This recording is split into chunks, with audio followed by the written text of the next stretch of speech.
I have a message for young people, and it's this. Don't be afraid of the future. It's going to be so brief. What the exams fiasco has taught us is that teachers need to be trusted. But remember, kids, only teachers, not janitors.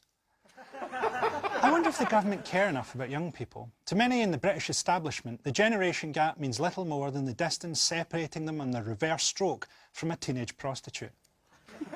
Nothing comforts me more than knowing my government has pioneered a child-sifting algorithm. Up till now, the only technology used to hastily grade that many teenagers was Jeffrey Epstein's one-handed binoculars. Grades will now be based on teachers' predictions. The good news for a lot of pupils is that they're now going to university because they got their drama teacher some weed.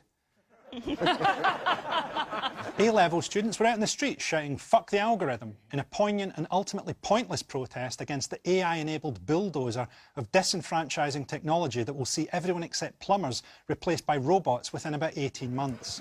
If Gavin Williamson had an ounce of decency, he'd tell all the students in the UK the truth, that none of the exam results mean a fucking thing. Nothing. What are you educating yourself for? To try and get a job that doesn't exist, in an industry that doesn't exist, in a society that doesn't exist? The next time you go for a job interview and they ask you, "So, where do you see yourself in 5 years' time?" Be honest. You're probably going to be underbidding for jobs through an app on your phone and find that you've just killed a stranger for a bucket of cold soup.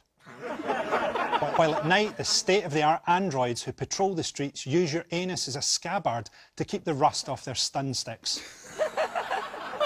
It's over. There's only the unforgiving reality of a post-COVID half-life in which the only secure jobs on Earth are in Chinese organ-harvesting concentration camps. These are the jobs of the future, sorting dissidents' kidneys in a Chinese extermination hospital. 19-hour days with the only possible uptick in your career path, a promotion to the conveyor belt where they sort the penises.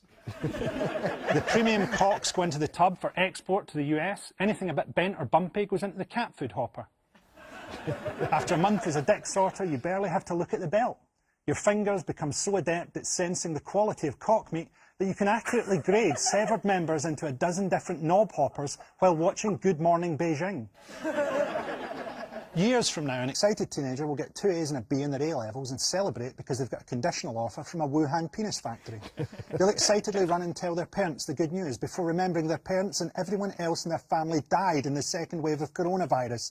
And what they're holding isn't their exam results, it's the UK's last sheet of lavatory paper, which is now worth more than £100 million, which they used to pay for a seat on Elon Musk's last rocket trip to his Mars colony, which blows up on the launch pad.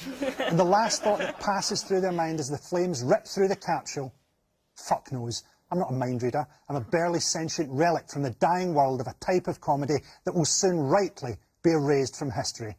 Good night.